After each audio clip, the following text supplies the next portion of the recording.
उपस्थित हैं और आज हिसार जिले में ये प्रेस कॉन्फ्रेंस है। मैं आप सभी प्रेस बंधुओं का यहाँ पर उपस्थित होने के लिए बहुत बहुत स्वागत अभिनंदन करती हूँ। ये आज का जो अध्यक्षता है इस प्रेस कॉन्फ्रेंस की, वो हमारी बड़ी बहन हिसार जिले की जिलाध्यक्ष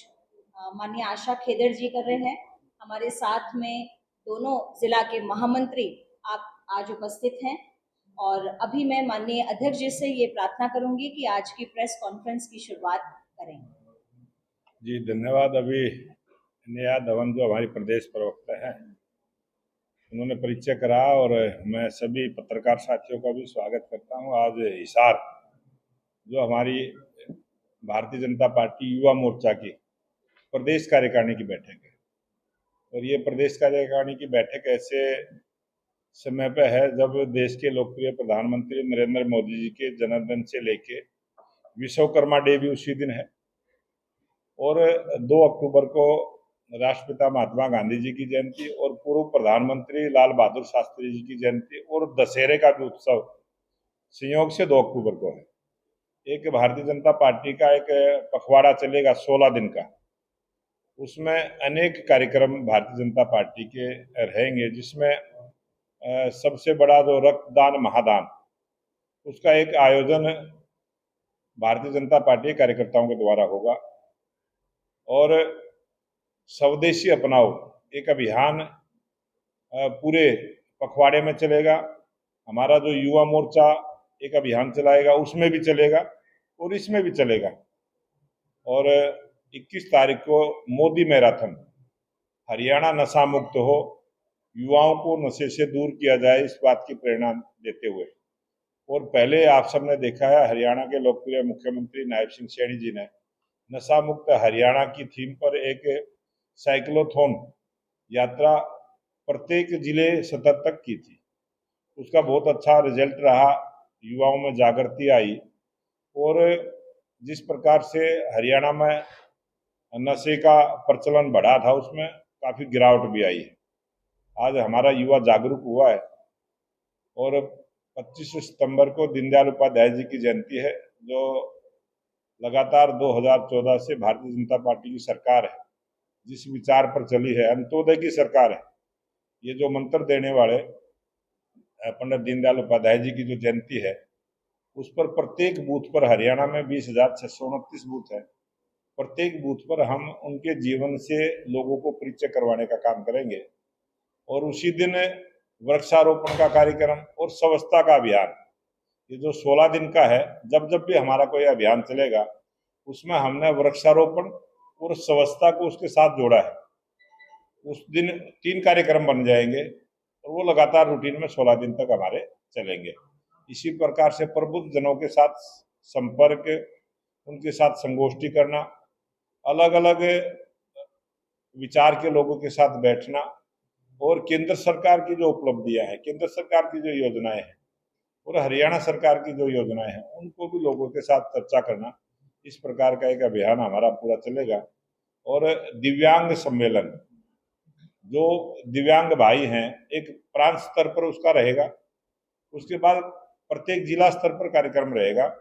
ताकि उनको जिस चीज की आवश्यकता है, चाहे उनको आंख का चश्मा वितरण करना हो, चाहे सुनने की मशीन उनको वितरण करनी हो, चाहे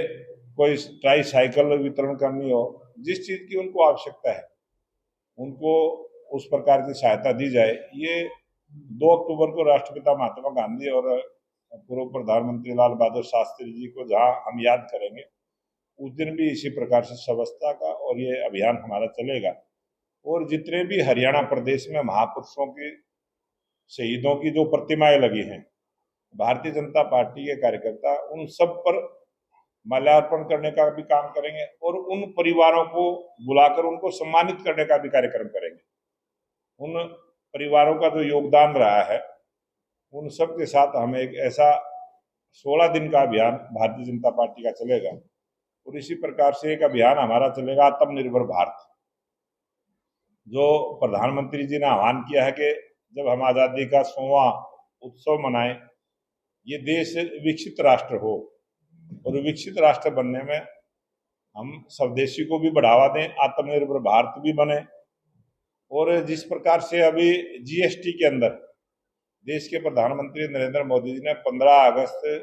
2025 को ये बात कही थी कि सेकेंड जनरेशन रिफॉर्म की चर्चा जो आर्थिक दृष्टि से प्रधानमंत्री जी ने की थी, और हमारे देश की वित्त मंत्री सीतारमण जी ने जीएसटी काउंसिल में जो निर्णय किए हैं, यह अभूतपूर्व आर्थिक क्रांति देश में आएगी। और ये नवरात्रा जो पहला नवरात्रा है 22 सितंबर को, 22 सितंबर से वो लागू होगा और इसके बहुत बड़े बदलाव देश में होंगे। जो आज देश आर्थिक दृष्टि से चौथे नंबर का देश है, आने वाले समय में बहुत जल्दी हम आर्थिक दृष्टि से तीसरा नंबर का देश बनेंगे। और इसमें उन सब वर्गों को फायदा मिलने वाला है, चाहे किसान है, चाहे मजदूर है, गरीब लोगों को इसका ज्यादा से ज्यादा फायदा मिलेगा। और एक जैसे कल ही हमें जानकारी आई, एक सोनालिका ट्रैक्टर है, एक ट्रैक्टर की एजेंसी और है, उन्होंने दोनों तो ट्रैक्टरों पर छूट देनी शुरू कर दी है और एक ट्रैक्टर पर कम से कम 50,000 रुपये का लाभ सीधा किसान को मिलेगा। इस प्रकार से किसानों के लिए, मजदूरों के लिए, घरेलू उत्पाद को बढ़ावा देने के लिए, स्वदेशी को ताकत देने के लिए बहुत बड़ा बदलाव इस जीएसटी में हुआ है। और जो 5% और 18% के 2 स्लैब बनाए और 2 स्लैब को खत्म किया है 12% को और 27 को, 40% का जो स्लैब है वो उसमें थोड़ा बहुत बदलाव हुआ है। इस प्रकार से आज आर्थिक दृष्टि से देश मजबूती की तरफ बढ़ा है और ये देश के लोकप्रिय प्रधानमंत्री नरेंद्र मोदी जी की नीतियों से, और देश के लोकप्रिय प्रधानमंत्री नरेंद्र मोदी जी जो कहते हैं वो करके दिखाते हैं, इस बात को साबित करने का काम हमारी सरकार ने किया है। और अभी आपने सबने देखा है जिस प्रकार से पूरे उत्तरी भारत में बाढ़ की स्थिति बनी, 36 वर्षों के बाद इतनी भयंकर बारिश हुई है। और जम्मू कश्मीर में और हिमाचल में कई जगह लैंड स्लाइडिंग भी हुई है, बहुत सारे घरों को नुकसान हुआ है, बहुत सारी आबादी नदी बहा के ले गई है। इस प्रकार की भी भयंकर त्रासदी हुई है। उनका आकलन करने के लिए, उनका दुख दर्द को बांटने के लिए देश के प्रधानमंत्री नरेंद्र मोदी जी स्वयं से वहां पर गए हैं और आज भी उत्तराखंड में उनका दौरा है। और देश में कहीं भी कोई भी छोटी से छोटी घटना हो चाहे बड़ी घटना हो, देश के प्रधानमंत्री उन सब दुख की घड़ी में लोगों के बीच में शामिल होते हैं। अब की बार जो देश के प्रधानमंत्री नरेंद्र मोदी जी 1600 करोड़ और 1500 करोड़ रुपए की आर्थिक सहायता देकर आए हैं, वहीं हरियाणा सरकार ने भी 5-5 करोड़ रुपए की आर्थिक सहायता जम्मू कश्मीर को, पंजाब को और हिमाचल को देने का काम किया है। उसी प्रकार से भारतीय जनता पार्टी के सभी कार्यकर्ता, आपके इस जिले से भी राहत सामग्री की गाड़ियां जरूर गई होंगी, प्रत्येक जिले से हरियाणा के भारतीय जनता पार्टी के कार्यकर्ताओं के द्वारा पंजाब और हिमाचल में राहत सामग्री भी भेजने का काम हमने किया है। और हरियाणा प्रदेश में भी जहां जहां बाढ़ की स्थिति बनी, भारतीय जनता पार्टी के कार्यकर्ता तमाम उन घरों तक गए हैं, उनकी सहायता की है। और चाहे जल भराव हुआ है, चाहे किसी के मकान में कोई नुकसान हुआ है, उन सब की भरपाई करने के लिए भी हरियाणा के लोकप्रिय मुख्यमंत्री नायब सिंह सैनी जी ने एक अच्छे पैकेज की घोषणा की है। फसलों का नुकसान हुआ है तो 7,000 से 15,000 रुपये देने का काम किया है। और दुधारू पशु का अलग से रेट तय किया है, बगैर दुधारू का अलग से किया है। और जो भेड़ बकरी, सुअर, ऊंट जैसे मुर्गी पालन के भी अगर नुकसान हुआ है तो उसकी भी पैकेज देने का काम हरियाणा के मुख्यमंत्री नायब सिंह सैनी जी ने किया है। बहुत अच्छे से प्रशासन ने भी इसमें बहुत बड़ा काम किया है, लोगों के बीच में रहे हैं। मैं सभी का बहुत बहुत धन्यवाद करते हुए अपनी बात को समाप्त